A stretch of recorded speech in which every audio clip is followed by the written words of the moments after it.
বাচ্চার মায়েরা চাইলেই সব কাজ করতে পারেন না। ওদের কাজ করতে গেলে অনেক সমস্যার সৃষ্টি হয়। যেটা আমার কাছে করতে ভালো লাগে আমি সেটাই করি, কারণ নিজের মনে শান্তি হচ্ছে সবচেয়ে বড় শান্তি। আকাশ মেঘলা, কিছুক্ষণ আগে অনেক বৃষ্টি হয়েছে, এখন বৃষ্টি নেই। তোমাদের কাছে আমি সবসময় আমার ইফতারের ভিডিওগুলো শেয়ার করি, জানি না তোমাদের কাছে কেমন লাগে। আর এটাই আমার কাছে অনেক বেশি ভালো লাগে, অনেক বেশি শান্তি লাগে। অ্যাটলিস্ট আমি সৎ তো আছি, অসৎ কাজ তো করতেছি না। কেন জানি না মনের মধ্যে বুঝছো একটা প্রবল কনফিডেন্ট পাচ্ছি, আমি খুব কনফিডেন্ট বুঝছো। আমি জানি না এরকম কেন হচ্ছে। আল্লাহ পাক যা করে ভালোর জন্যই করে, উনি বুঝে শুনে সব কিছুই করেন। উনি জানেন আমাদের বর্তমান অবস্থা, উনি জানেন আমরা কীভাবে আসি। তাতে করে যদি ওনার মনে হয় যে এটা আমার জন্য ঠিক হবে, এটা আমার জন্য পারফেক্ট হবে, তো এটা হবে। এতে মোক্ষা করার কিছু নেই। রিজিকে মানে তো আল্লাহ, সব কিছু আল্লাহ ব্যবস্থা করে দেবেন, এটা নিয়ে এত টেনশন করার কিছু নেই। তুমি তো উছিলা। কেন যে আমি এই কাজটা করলাম তখন অবশ্যই জানতাম না যে ইউটিউবে এই সম্বন্ধে কিছু বলা আছে।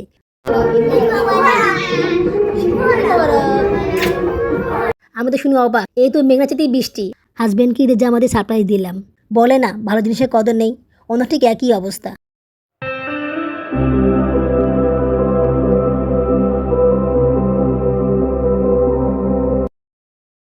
আসসালামু আলাইকুম। আমার চ্যানেলে এবং পেজে তোমাদের সবাইকে স্বাগত জানাচ্ছি। সবাইকে জানাচ্ছি ঈদের শুভেচ্ছা। ঈদ মোবারক। ঈদ কেমন কেটেছে? আশা করি সবার ভালোই কেটেছে। আমারও মোটামুটি ভালোই কেটেছে, সেটা আগামী ব্লগে শেয়ার করবো ইনশাল্লাহ। দেশে এবং বিদেশ থেকে যারা আমার ভিডিওটি দেখতেছো তাদের সবাইকে জানাই আমার পক্ষ থেকে আন্তরিক অভিনন্দন ও ভালোবাসা। রমজান মাসের শেষ ব্লগ নিয়ে আবার তোমার সামনে হাজির হলাম। আগামী বছরের রমজান মাস কেমন কাটবে জানি না, তবে এই বছরের রমজান মাসটা মোটামুটি ভালোই কেটেছে। কালকে পবিত্র ঈদুল ফিতর, তাই আজকে সকালবেলায় ঘুম থেকে উঠে পুরো ঘর ঝাড়ু দিয়ে দিচ্ছি। কষ্ট করে ঘরটা মুছে দিব। ওইভাবে তো আর মুছতে পারবো না, তোমরা তো জানো যে আমি অসুস্থ, শরীর দুর্বল। তো ঠিক করেছি কোনো রকমে পা দিয়ে ঘরটা মুছে দিব। ঘরের অবস্থা অনেক খারাপ হয়ে গেছে, ঘরটা না মুছতে হবে না, যেহেতু ঈদের দিন আসতেছে তো ঘরটা তো পরিষ্কার থাকা লাগবে। এই কারণে ঠিক করেছি সবার আগে ঘরটাকে পরিষ্কার করবো, তারপর বেসিনটা ধুয়ে নিব। কিন্তু বেসিনটা ধুতে পারিনি, কারণ ঘরটা মুছতে মুছতেই বাচ্চারা সব ঘুম থেকে উঠে গিয়েছে। ওরা উঠে যা আতঙ্ক করা শুরু করে দিয়েছে, তাই বেসিনটা আর ধোয়া হলো না। ঈদের পরে ধুয়ে নিব, এছাড়া আর কোনো উপায় নেই। বাচ্চার মায়েরা চাইলেই সব কাজ করতে পারেন না। ওদের কাজ করতে গেলে অনেক সমস্যার সৃষ্টি হয়, বাচ্চাদের প্রবলেম দেখতে হয়। তো যাদের বাচ্চা কম ওরা আসলে চাইলে অনেক কাজ করতে পারে, বা বাচ্চারা বড় হয়ে গেছে ওদের সমস্যা হয় না, কিন্তু যাদের বাচ্চারা ছোট বা বাচ্চা বেশি ওদের অনেক সমস্যা। কি ভাবতেছো ঝাড়ুটার এই অবস্থা কেন? ঝাড়ু একটা কিনতে হবে। বাবাকে বলেছিলাম, উনি টাকাও দিয়েছিল, কিন্তু সেই টাকাটা আমি খরচ করে ফেলেছি। ঈদের পর ছাড়া কেনা সম্ভব না, ঈদের পরে টাকা জমিয়ে ঝাড়ু কিনতে হবে। আপাতত এই ঝাড়ু দিয়ে কাজ চালিয়ে নিতে হবে। ওনাকে বললে উনি রেগে মেগে ফায়ার হয়ে যাবে। ঝাড়ু তো কিনেই দিবেন না, ওটা আরও অনেক বেশি কথা শোনাবেন। দরকার কি কয় টাকার জন্য এত কথা শোনার? এই ঝাড়ু দিতে আমার অনেক কষ্ট হয়, মানে ঝাড়ু ঠিকভাবে দেওয়া যায় না, এক জায়গায় 3-4 বার ঝাড়ু দেওয়া লাগে। মানে অবস্থা খারাপ হয়ে গেছে আমার। প্রতিদিন অবশ্য ঘরটাকে ঝাড়ু দিয়ে রাখি, ঘর মুছতে না পারলেও প্রতিদিন পুরো ঘর ঝাড়ু দিয়ে দিই। দেখা গেল যে অনেক সময় একটু খারাপ লাগলে বা একটু দেরি হয়ে গেলে তখন আমাদের ঘরটা, পাকঘরটা এবং বারান্দাটা ঝাড়ু দিই, মানে ডাইনিং স্পেসটা ঝাড়ু দিই আর কি। বাবুরাবু রুমটা ঝাড়ু দিই না, আসলে ওই জায়গাটা ময়লা কম হয়, ওই জায়গাটা 1-2 দিন ঝাড়ু না দিলেও হয়। যেহেতু ওখানে আমি বসি, বাবুরাবু বসে, তো খুব বেশি ময়লা হয় না। বাচ্চারা ওই ঘরে কম আসে, বাচ্চারা ম্যাক্সিমাম টাইমে ওই ঘরে থাকে, এই ঘরে কম আসে। তারপরও ময়লা হয়, মূলত বাবুরাবু ঘরে থাকলে বাচ্চারা বেশি আসে, তখন একটু ময়লা হয় আর কি। ঝাড়ু দিতেছি আর ভাবতেছি কীভাবে ঘর মুছবো। আসলে ঘর মুছতে গেলে আমার খুব আলসেমি লাগে, কারণ লাঠি দিয়ে ঘর মুছতে পারি না, লাঠিটা ভেঙে গিয়েছে। তাছাড়া লাঠিটা অনেক ভার, ওটা বহন করে ঘর মুছা অনেক কষ্টকর হয়ে যায়। ছোটো ন্যাকড়া দিয়ে ঘর মুছতে গেলেও সমস্যা, বাবা চিপতে হয়, বাবার চিপে তারপরে মুছতে হয়। তো দেখা গেল যে বালতি নিয়ে বসে ওই সমস্যা। তো তাড়াতাড়ি করে কীভাবে ঘর মুছবো সেটাই ভাবতেছিলাম। তারপরে একটা উপায় পেলাম, একটা পাজামা ছিল, যে পাজামা দিয়ে বাবাদের পু সাফ করিনি, একদম ফ্রেশ পাজামা, পানিও মুছি না, ওটা আমি রেখে দিয়েছিলাম ঘর মোছার জন্য। তো চিন্তা করতেছি ওটা দিয়ে ঘরটা মুছি, তাহলে বাবা চিপাতে হবে না, কোনো রকমে ঘরটা মোছা যাবে। কিন্তু পা দিয়ে মুছে আরাম পাচ্ছি না, তাই হাত দিয়ে মুছে নিচ্ছি। হাত দিয়ে মুছতে অবশ্য কষ্ট হয়ে যাচ্ছে, বারবার জায়গা থেকে সরতে হচ্ছে, তো এটাও অনেক কষ্টকর বিষয়। যেহেতু শরীরটাও দুর্বল, আর তাছাড়া আমি একটু মোটা হয়ে গেছি, তো মুছতেও অনেক কষ্ট হচ্ছে। আমার না নিচ থেকে উপরে তো অনেক কষ্ট হয় বুঝছো, মানে নিচে কোনো কিছু আমি নিতে পারি না। সিজারের রোগী, তার মধ্যে আবার অসুস্থ, তো নিচে কোনো কিছু নিতে পারি না। সেই জায়গায় বারবার বসা উঠা, কর্মসা অনেক বেশি কষ্টকর হয়ে যায়, পা ব্যথা করতেছিল, আমার অনেক কষ্ট হয়েছিল ঘরটা মুছতে। আসলে এই ঘরটাতে অনেক বেশি ময়লা থাকে, তো সেই ময়লাগুলো সাফ করতে গেলে একটু হাত দিয়ে মুছতে হবে, পা দিয়ে সবগুলো ময়লা উঠানো যায় না। এই কারণে আগে হাত দিয়ে মুছে নিলাম, তারপর আবার পা দিয়ে মুছে দিলাম। বাবুর আব্বু বলে এটুকু কাজ আর কী কাজ, এটুকু তো সহজেই করা যায়। কী যে সহজে করা যায়, দেখছি না লাঠি দিয়ে ঘর মুছে কতবার যে মুছে, আর এতবার মুছার পর বুঝছো ময়লা রয়ে যায়। লাঠি দিয়ে ঘর মুছতে ময়লা রয়েই যায়, আমি ভালোভাবে ঝাড়ু দিই তারপরে ময়লা রয়ে যায়। এরপর আবার মনে করো যে লাঠিটা বাথরুমে গিয়ে ধোয়ে, বাথরুমটা সাফ করে না, পুরো বাথরুমটা বুঝছো ময়লা করে ফেলে। মানে উনি ঘর মুছলে ঘর তো ময়লা থাকবেই, আবার বাথরুমটাও ময়লা থাকবে, বুঝছো? বাথরুমটাও উনি ময়লা করে ফেলে, সেটাও উনি পরিষ্কার করেন না, তখন আমারই কষ্ট হয়ে যায়। এর থেকে এটাই ভালো যে আমি ঘর মুছে নেই। তাছাড়া অনেকে বললেও উনি সেটা করে না। দেখা গেলো যে আমি বললাম ঘরটা মুছে দিও, তখন বললো যে ঠিক আছে তুমি ঘর ঝাড়ু দিয়ে আমি ঘর মুছে রাখবো। ও মা, ঘর ঝাড়ু দিয়ে রাখছি, উনি এসে বলে আমার এই সমস্যা সে সমস্যা, এখন করতে পারবো না, তুমি তো কাজকর্ম করো না। মানে উনি এসে আমাকে বকে, বুঝছো? মানে 1 ঘন্টা আমার পরে চিড়চিড়ি করে লেকচার দেয়, তারপরেও উনি কাজ করেন না। ওই 1 ঘন্টা লেকচার না দিয়ে যদি উনি কাজ করতো তাহলে কাজটা এগিয়ে যেত, বাট উনি তো সেটা করে না। এই কারণে ওনাকে আর এই কথা বলিও না যে তুমি ঘর মুছে দাও। আমি জানি উনি সেটা করবে না, আর করলেও যে কবে করবে তার কোনো গ্যারান্টি নেই। তবে হ্যাঁ, হঠাৎ করে যখন দেখলো যে ঘরটা খুব ময়লা হয়ে আছে বা ওনার কাছে খুব বিরক্ত লাগছে বা ওনার মানে ইচ্ছা হলো আর কি, তখন উনি কাজ করে, তখন উনি ঘরটা মুছে দেয়। তাও ওনার ঘরটা মুছে দেয়, আমাদের ঘর মুছে না সহজে। চেনা একটা আপুর সাথে কথা হলো, সে আমার বাসায় 2-1 মাস কাজ করেছিল, তো হঠাৎ করে বাসায় নিজে তার সাথে আমার দেখা হলো, তো সে বললো সে নাকি আবার কাজ করতেছে। অসুস্থ ছিল, এই কারণে আমার কাজ আর করতে পারিনি। তো তখন তাকে বললাম যে আপনি কি কাজ করতে পারবেন? তো বললো 6 তলা অনেক কষ্ট হয়ে যায়। তখন আমি বললাম আপনি শুধু ঘর মুছবেন না, কাপড় চোপড় ধুবেন, আর কিছু করতে হবে না, আপনাকে বাড়তি কোনো কাজ করতে হবে না, আপনি অল্প করে কাপড় ধুন, সমস্যা নেই, কাপড় চোপড় প্রতিদিন ধোয়া লাগবে, আর ঘরটা একটু কষ্ট করে মুছবেন, আপনি তো আমার ঘর দেখছেনই। তো উনি রাজি হলো। আমি ওনাকে বলেছিলাম যে তখনই কাজ করতে, তখন বলে যে না রমজান মাস কাজ বেশি, আমার সময় হবে না, তো আমি ঈদের পর থেকে কাজ করবো। এখন দেখি উনি ঈদের পরে কাজ করলেই হলো। বাবুরাবেকে অবশ্যই এ বিষয়ে আমি কিছু বলিনি, বললে উনি আরও বেশি ঝামেলা করবেন। এমনিতেই তো অনেক বেশি ঝামেলা করেন, তাছাড়া উনি আসবেন কি না এটা তো আমি শিওর না। বলেছে 1 তারিখ থেকে আসবে, কিন্তু সেটা তো আমি শিওর না। উনি না আসা পর্যন্ত যে আমি শিওর হতে পারছি না যে উনি আমার বাসায় কাজ করবে কি না। এরকম তো অনেকেই বলে যে কাজ করবো, বাট পরে আর আসে না। তো উনি আসলে সমস্যা হবে না, বাবুরাব্বু এরকম চেঁচিলি করে, পরবর্তীতে কাজ করতে আসলে পরে আর কিছু বলে না, তখন উনি মেনে নেয়। তাছাড়া উনি জানে যে আমার সমস্যা হচ্ছে, আমি অসুস্থ, উনিও কাজ করতে পারেন না, তো এটা নিয়ে সমস্যা হবে না। উনি তো আমাকে কথা শোনায় বলো, মানে ওনার কথা শুনতে শুনতে আমার জীবন শেষ হয়ে গেছে, বুঝছো? তো আমি বউ রাখলে কথা শোনাবে, না রাখলে কথা শোনাবে। এই দেখো না, কাপড় চোপড় অনেক জমে আছে, তোমাদেরকে আমি দেখাই না শরমে লজ্জায়। অনেক কাপড় চোপড় জমে আছে, আমি ভিজাতেও পারি না, উনি ধোয়েও না। উনি নিজে ভিজায় না, আমি ভিজালে তারপর ধোয়, তাও অনেক কাহিনী করে। তো এভাবে করি কি আর প্রতিদিন কাপড় চোপড় ধোয়ানো যায় বলো? একটা কাজ হলে তো লাগে, আপাতত তো লাগেই।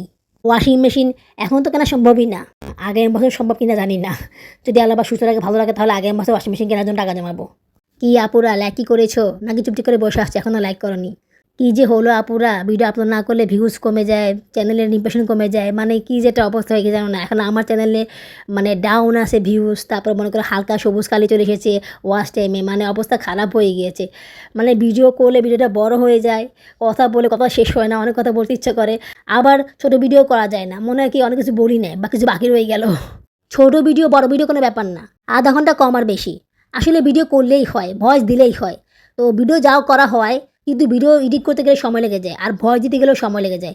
বসলেই কিন্তু করা হয়ে যায়, কিন্তু আমার বসাই হয় না। মনে করো যে শরীরটাও খারাপ থাকে, বাচ্চাদের সে চিড়ি হাজব্যান্ডের প্যারাপ্যারি, তো সব ঝামেলার কারণে না আমি বসতেও পারি না। তাছাড়া তোমাদের কাছে তো আমি সম্পূর্ণ বিষয় খুলে বলতে পারছি না, যার কারণে মানে কথাও বলতে ইচ্ছা করছে না। কারণ কথা বলে না খালি ওসব বিষয়ে বলতে ইচ্ছা করে বা অনেক কিছু বলতে ইচ্ছা করে, বা বলতে পারি না। এই কারণে না আসলে ভয়েসটাও দিতে ইচ্ছা করে না।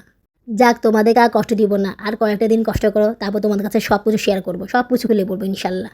দেখো কষ্ট করে হলেও পুরো ঘরটা মুছে ফেললাম, কিন্তু কোনো লাভ হলো না। কিছুক্ষণ পরে ঘরটা আবার সেই ময়লা হয়ে গেল।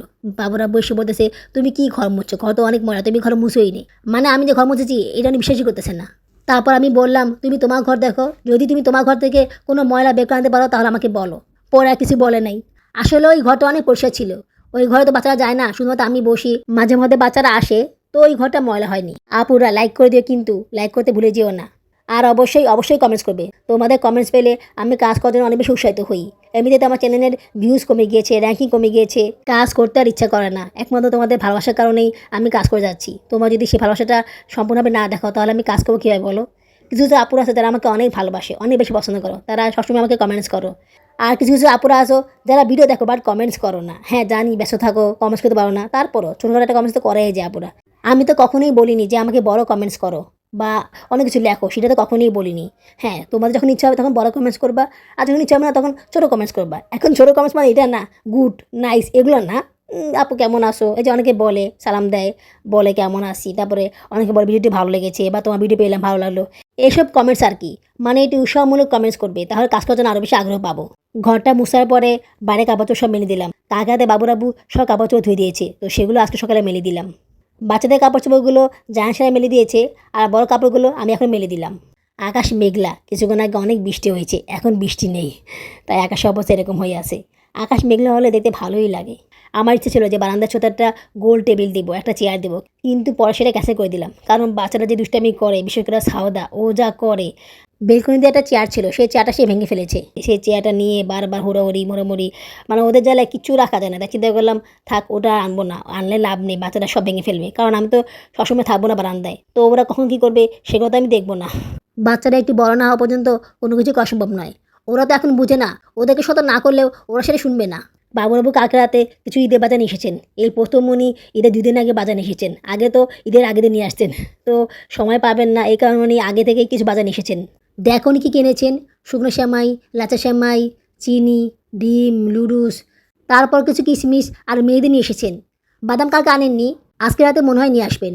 কিশমিশগুলো দেখতে ভালোই লাগে, খেতে ইচ্ছা করে বারবার, খেতে অনেক ভালো লাগে। মেহেদিটা অনেক বাজে হয়েছে, এত বাজে মেহেদি উনি কেন আনলো বুঝলাম না। আসলে উনি প্রতিবারই মেহেদি আনেন, ওগুলো ইউজ করা হয় না, তো এই কারণে বুঝতেও পারি না যে কোনটা ভালো কোনটা খারাপ। তো এবারে লাগিয়েছিলাম, তো মেহেদিগুলো ভালো হয়নি। কাবেরি মেহেদি কতটুকু ভালো সেটা বোঝা গিয়েছে। আজকে আমার ভয়েস দিতে কষ্ট হচ্ছে না, ভালোই লাগতেছে, কারণ ভয়েস দেওয়ার আগে আমি লুডুস খেয়েছি আর কফি খেয়েছি। আজকে তো রোববার ছিল, তো ওনার বন্ধ ছিল, উনি বাসায় ছিলেন। তো উনি জায়ানকে নিয়ে স্কুলে গিয়েছিলেন, আবার জায়ানকে নিয়ে স্কুল থেকে এসেছেন। তো আসার পরে আমাকে বলতেছে যে আমাকে কফি বানিয়ে দাও।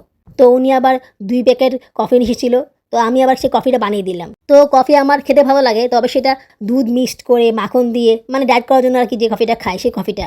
কিন্তু জানি না আজকে কী হলো, ওনার সেই কফিটা বানানোর পরে আমার কাছে গন্ধটা শুনে খুব ভালো লাগলো। তারপর আমি চামচ দিয়ে খেলাম। নরমালি কিন্তু কফিটা চামচ দিয়ে খেলে আমার একদমই ভালো লাগে না, আমার খুব বিরক্ত লাগে, এত তিতা খাওয়া যায় না।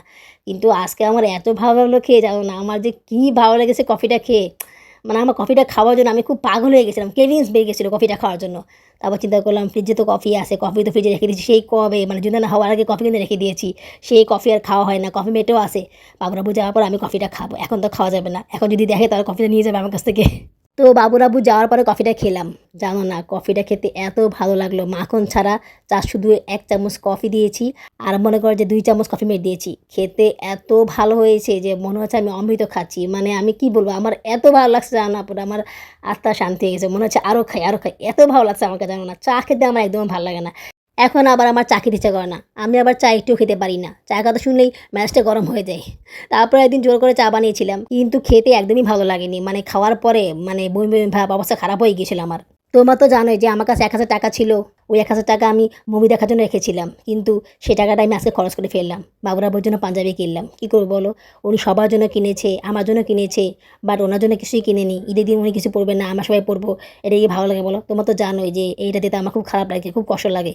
তাই না চেতেও একটা কাপড় কিনে ফেললাম, কিছু ইফতার কিনে আনলাম, যেহেতু দেরি হয়ে গেছে বাসায় আসতে আসতে, ইফতারের সময় হয়ে গিয়েছে। আর আমি তো আজকে রোজা রেখেছি, লাস্ট রোজা বলে কথা, লাস্ট রোজায় ইফতার করবো না তা কি হয়, ভাজা পোড়া খাবো না তা কি হয়, এই কারণে কিছু ভাজা পোড়া কিনে এনেছি। আর সাথে বাচ্চাদের জন্য জিলাপি কিনে এনেছি, অনেক কষ্টে এগুলো কিনেছি, টাকাই হচ্ছিল না। আসলে পাঞ্জাবি যেটা আমি পছন্দ করছিলাম, প্রথমে যে দেখেছিলাম না ওই যে টিয়া কালারটা, তার পাশে একটা পাঞ্জাবি আছে, তো ওই পাঞ্জাবি দুইটা আমার পছন্দ হয়েছিল, কিন্তু ওগুলোর দাম অনেক বেশি ছিল। আমার কাছে মাত্র 1,000 টাকা ছিল, ওই লোক চাচ্ছিল 1300 টাকা 1400 টাকা। তারপরে দামাদাম করতে করতে লাস্টে 1100 টাকা ঠেকেছে। উনি 1100 টাকা নিচে 1 টাকাও কম দিবেন না, তো আমার কাছে 1000 টাকা ছিল, 1100 টাকা নেই, এদিকে আবার আমাকে মেহেদির স্টিকার কিনতে হবে, কিছু ইফতার কিনতে হবে, তো টাকাই হচ্ছিল না। বাবুরাবু অবশ্য আমাকে 100 টাকা দিয়েছিল, কিন্তু সে 100 টাকা দিয়ে হচ্ছিল না। 11 টাকা দিলে তো আমার সব টাকাই চলে যায়, আমার কাছে কোনো টাকাই থাকতো না। রোজা রেখে ইফতার না করলে কেমন লাগে বলো? তাছাড়া বাচ্চারা খুব আশা করে আসে, ওদেরকে মেহেদি লাগিয়ে দিব, স্টিকার কিনতে হবে, তো এই কারণে আমি আর ওই পাঞ্জাবিটা কিনিনি। আচ্ছা, ওই চালা দোকান থেকে 100 টাকা নিয়েছিলাম, বাবুরাবু বলেছিল ওখান থেকে 100 টাকা নিতে। উনি অবশ্য যাওয়ার সময় আমাকে কোনো টাকা দেয়নি, বললাম আজকে শেষ রোজা, আমাকে কিছু টাকা দাও, আমি ইফতার কিনে খাবো, আমি আজকে ইফতার বানাবো না। তো উনি দেয়নি, সম্ভবত ওনার কাছে ছিল না। তারপরে আমি বাসাতে বেরোলাম, তখন বললাম আজকে শেষ রোজা, তুমি আমাকে টাকা দিলে না, আমি ইফতার করবো কীভাবে, আমার তো খুব ক্ষুধা লেগেছে, আমার খুব খারাপ হচ্ছে। তারপরে অনেক পাম্পড়ি দিলাম, তারপরে উনি বললো ঠিক আছে তাও তুমি ওই চালা দোকান থেকে 100 টাকা নিয়ে নাও, ওই টাকা দিয়ে তুমি ইফতার কিনে নিও। তখন উনি নিজেই বললো ওই দোকান থেকে একটা দই নিয়ে নিও। আমি তো শুনি অবাক, এই তো মেঘনাচিতেই বৃষ্টি। আমি ভেবেছিলাম অনেক আরও বলবো, উনি রাজি না হলে যোগ করে নিয়ে আসবো। পরে দেখলাম যে না, উনি মন থেকেই বলতেছে নেওয়ার জন্য, আমি তো সেই খুশি। আলহামদুলিল্লাহ ইফতার করতে বসলাম, সেই রমজানে ইফতার, ইফতার খেতে ভালোই লাগতেছে। তোমাদের কাছে আমি সবসময় আমার ইফতারের ভিডিওগুলো শেয়ার করি, জানি না তোমাদের কাছে কেমন লাগে, কিন্তু আমার কাছে মনে হয় রমজানের মাসে ইফতার ভিডিও না দিলে আসলে কি দেওয়া হইলো। যাই খাই না কেন ইফতার ভিডিও দেওয়া লাগবেই, না দিলে ভালো লাগে না। তাছাড়া তোমাদের সামনে বসে ইফতার খেতে আমার কাছে অনেক ভালো লাগে, মনে হয় কি আমি একা খাচ্ছি না, সবাইকে নিয়ে খাচ্ছি। যদিও আমার পাশে কেউ থাকে না, তারপর আমি যখন ভিডিও করি তখন ভাবি যে আমি একা না, আমার পাশে সব বন্ধুরা আছে যারা আমার সাথে বসে ইফতার করতেছে বা আমার ভিডিওটা দেখতেছে, এটা ভাবতেই আমার কাছে অনেক ভালো লাগে। এই কারণে না আমি সবসময় আমার ইফতার খাওয়ার ভিডিও তোমার সাথে শেয়ার করি, যদি সেটা একটু বড় হয়ে যায়, কিন্তু আমার ইচ্ছা করে, আমি কী করবো বলো, আমার না খুব ইচ্ছা করে তোমার সাথে আমি ইফতার খাওয়ার ভিডিও শেয়ার করতে, আর করিও, করতে অনেক ভালো লাগে। প্রতিদিন অবশ্য একটা ভিডিও দেওয়া হয়ে যায়, এই কারণে হয়তো বা আমার ভিউজ কমে গেছে, জানি না, কিন্তু আমার কাছে করতে ভালো লাগে। যেটা আমার কাছে করতে ভালো লাগে আমি সেটাই করি, কারণ নিজের মন শান্তি হচ্ছে সবচেয়ে বড় শান্তি। যেহেতু এই প্ল্যাটফর্ম থেকে আমি কোনো কিছু পাচ্ছি না বা কোনো আর্নিং নেই, সেক্ষেত্রে আমার তো চিন্তা করেও লাভ নেই। যেটা আমার ভালো লাগে, যেটা আমার করতে ইচ্ছা করবে বা যেটা আমার দিতে ইচ্ছা করবে, আমি সেটাই দিব। যারা আমাকে ভালোবাসে, যারা আমার ভিডিও পছন্দ করে তারা সেগুলো দেখবে, যারা পছন্দ করে না তারা দেখবে না। সিম্পল, এতে আমার কিছু যায় আসে না। সবাই যে আমাকে ভালোবাসতে হবে, সবাই যে আমাকে পছন্দ করতে হবে এমন তো কোনো কথা নেই। সবার টেস্ট তো আর এক না, তাই না? আমার ভাবি বলে এরকম ভিডিও বানা, ওরকম ভিডিও বানা, এরকম কাজ কর, ওরকম কাজ কর। আমি না সেগুলো করতে পারি না, নিজের মনের বিরুদ্ধে যে কিছু করতে পারি না। তাছাড়া আমার সে সময়টা কই বলো, বাচ্চাদের নিয়ে তো সময়টা পার হয়ে যায়, রান্না বান্না করতে হয়। তো যেগুলো মেন কাজ সেগুলোই করি, বাড়তি কোনো কাজ আমি করতে পারি না। শুধু শুধু কেন আমি সেগুলো করবো ভিউজ পাওয়ার জন্য, তোমাদেরকে দেখানোর জন্য? দিন শেষে তো আমারই ক্ষতি। আলটিমেটলি আমি যা কিছু করতেছি আমার বাচ্চাদের জন্যই করতেছি, তাই না? এই প্ল্যাটফর্ম থেকে আমি যদি কিছু টাকা পাই তাহলে সে টাকা তো আমার বাচ্চাদের পিছনেই খরচ করব, ওদের জন্যই খরচ করব। ওদের চাহিদা, ইচ্ছা অনিচ্ছা সব কিছুই পূরণ করব। সেই ওদের যদি বেসিক চাহিদাটাই পূরণ না করতে পারি তাহলে কী লাভ এই প্ল্যাটফর্মে লোক দেখানোর কাজ করে, লোক দেখানো ভিউজ পেয়ে? এতে তো আমার কোনো লাভ হবে না, উল্টো লসই হবে। চেষ্টা করি ডিফারেন্ট ভিডিও দেওয়ার, তবে সেটা অবশ্যই বাচ্চাদের ইচ্ছা পূরণ করার পরে, ওদের বেসিক চাহিদা মেটানোর পরে। যদি পারি তাহলে সেটা করি, না পারলে করি না। ফেক কোনো কিছু বা কৃত্রিম কোনো কিছু আমি দেখাই না, যেটা আমি করি সেটাই আমি দেখাই। লোক দেখানোর জন্য কোনো কিছু আমি করি না। আর এটাই আমার কাছে অনেক বেশি ভালো লাগে, অনেক বেশি শান্তি লাগে। অ্যাটলিস্ট আমি সৎ তো আছি, অসৎ কাজ তো করতেছি না। ভিউজ পাওয়ার জন্য নোংরা কাজগুলো তো করতেছি না, ভিউজ পাওয়ার জন্য নিচে তো নামতেছি না। এতেই আমি শান্তি, এতেই আমি খুশি। আলহামদুলিল্লাহ। এতে আল্লাহ পাক যদি আমার চ্যানেলে উন্নতি করে তো করবে, না করলে নাই। এটা নিয়ে আমার তো বেশি জোর জবরদস্তি নেই। আসলে এই চ্যানেল নিয়ে আমার আসলে কোনো আশা নেই, কোনো আশা নেই। আমার যে কোনো ভিডিও ভাইরাল হবে এটা আমি কখনোই কল্পনা করি না, স্বপ্নেও কল্পনা করি না, বুঝছো? চুনেনা হওয়ার আগ থেকে আমি চ্যানেলে নিয়মিত কাজ করা শুরু করেছিলাম। চুনেনা হওয়ার পর থেকে এই পর্যন্ত ১.৫ বছর হয়ে গিয়েছে, কিন্তু আমার চ্যানেলে কোনো উন্নতিই হয়নি, আমার কোনো ভিডিও ভাইরাল হয়নি। সর্বোচ্চ ৬,০০০-৭,০০০ ভিউজ হয়েছে, সর্বোচ্চ। এর বেশি ভিউজ আমি পাইনি, তো এটাকে কি ভাইরাল হওয়া বলে বলো? তবে সামনে কী হবে সেটা আমি জানি না, বাঁচবো কি না বাঁচবো না সেটাও জানি না। বিশ্বাস তো আছে যে আমি বাঁচবো, আমার কোনো সমস্যা হবে না ইনশাল্লাহ। আল্লাহ পাক সব সমস্যা উতরাই দিবে, সেটা নিয়ে আমি ভাবি না। কেন জানি না, মনের মধ্যে বুঝছো একটা প্রবল কনফিডেন্ট পাচ্ছি, আমি খুব কনফিডেন্ট, বুঝছো? আমি জানি না এরকম কেন হচ্ছে। মানুষ এই সময় একটু বেশি নরম হয়ে যায় বা একটু বেশি ভয় পেয়ে যায়, ভীতু হয়ে যায়। আমি তার উল্টা, আমি খুব সাহসী হয়ে যাচ্ছি, আমি খুব কনফিডেন্ট হয়ে যাচ্ছি। বাবু আমাকে অনেক ভয় দেখে, অনেক কিছু বল। আমি বলি, আমার কিছু হবে না। তুমি কি বলো? আমার কিছু হবে না, আমি সুস্থ থাকবো, আল্লাহ পাক আমাকে সুস্থ রাখবে, আমার কিছু হবে না। বলছে তুমি কীভাবে জানো যে তুমি সুস্থ থাকবা? আমি বলছি আমার মন বলে, আমার মন বলে আমি সুস্থ থাকবো, আমার কিছু হবে না। আল্লাহ পাক আমাকে এই সমস্যা দিয়েছেন, আল্লাহ পাক সেটা উদ্ধার করবেন। এটা তো আমার কোনো হাত না, এটা তো আমি ইচ্ছে করে করিনি, উনিই দিয়েছেন, উনিই করবেন। তো সেক্ষেত্রে আমার ক্ষতি কেন হবে? আল্লাহ পাক জানে যে আমার বাচ্চাদের কেউ নেই, আমার বাচ্চাদের আমি ছাড়া কেউ নেই। তো আল্লাহ পাক সেটা তো অবশ্যই দেখবেন, তাই না? আল্লাহ পাক যা করে ভালোর জন্যই করে, উনি বুঝে শুনে সব কিছুই করেন। উনি জানেন আমাদের বর্তমান অবস্থা, উনি জানেন আমরা কীভাবে আসি। তাতে করে যদি ওনার মনে হয় যে এটা আমার জন্য ঠিক হবে, এটা আমার জন্য পারফেক্ট হবে, তো এটা হবে। এতে মুখা করার কিছু নেই। রিজিকে মানে তো আল্লাহ, সব কিছু আল্লাহ ব্যবস্থা করে দেবেন, এটা নিয়ে এত টেনশন করার কিছু নেই। তুমি তো উছিলা। এইটা শোনার পরে তো উনি খেপে যায়। হ্যাঁ ঠিক আছে, আমি আর কিছু করবো না, দেখবো তোমার কি হেল্প করে, দেখবো তোমার জন্য কে করে, আমি কিছু করবো না। আমি বললাম তুমি কিছু করো না, তোমাকে কিছু করতে হবে না, দেখবে আল্লাহ পাক সব ঠিক করে দিবেন।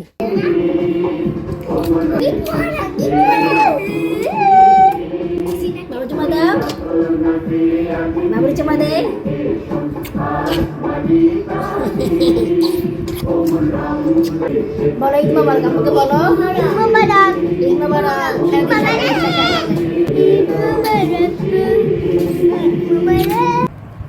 ঈদ মোবারক, ঈদ মোবারক। চাঁদ রাত আসলেই বাচ্চাদের সাথে বসে ঈদের গান শুনি, আর ওদেরকে ঈদ মোবারক উইশ করি, অনেক ভালো লাগে। তাই ভাবলাম তোমার সাথে সেটা শেয়ার করি। প্রতি বছরই শেয়ার করি, এবারও শেয়ার করলাম। বাচ্চারা অনেক খুশি থাকে আর আমার কাছে তো অনেক ভালো লাগে। এবারে রমজান মাসটা আমার জন্য অনেক বেশি স্পেশাল হয়েছে, অনেক বেশি কষ্টও পেয়েছি, আবার খুশিও হয়েছি। সব কিছু মিলিয়ে আল্লাহ পাকের কাছে অনেক অনেক বেশি শুকরিয়া আদায় করতেছি, আলহামদুলিল্লাহ। আপুরা তোমরা সবাই আমার বাচ্চাদের জন্য এবং আমার জন্য দোয়া করো, যাতে করে আমরা সবসময় হাসি খুশি থাকতে পারি। ভালো মন্দ খাবার খেতে না পারলেও আমরা যাতে খুশি থাকি, ভালো থাকি, সেই দোয়া তোমরা করো।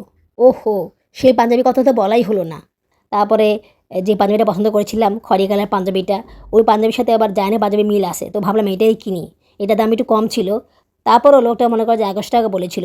ওটার দাম করতে করতে লাস্টে ৮৫০ টাকা দিয়ে ঠিকেছে, ওই টাকা দিয়ে পাঞ্জাবিটা কিনে নিলাম। পাঞ্জাবিটা ভালো হয়েছে না বলো তো?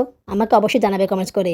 ১২০ টাকা দিয়ে মেহেদি স্টিকারগুলো কিনলাম, কিন্তু কেনার পরে মনে হলো যে কেনাটাই ভুল হয়েছে, আমার এটা একটা লস গিয়েছে। কারণ এই স্টিকারগুলো আমি ঠিকভাবে লাগাতে পারিনি, আসলে আমি বুঝতে পারিনি। এগুলো লাগানোর আগে ইউটিউব দেখা দরকার ছিল, ইউটিউবেই বলা আছে যে কীভাবে লাগাতে হবে।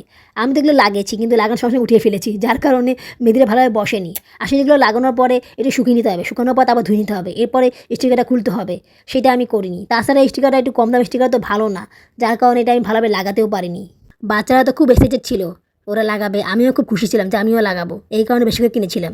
কিন্তু কাজের কাজ কিছুই হয়নি, অযথা সময় নষ্ট হলো।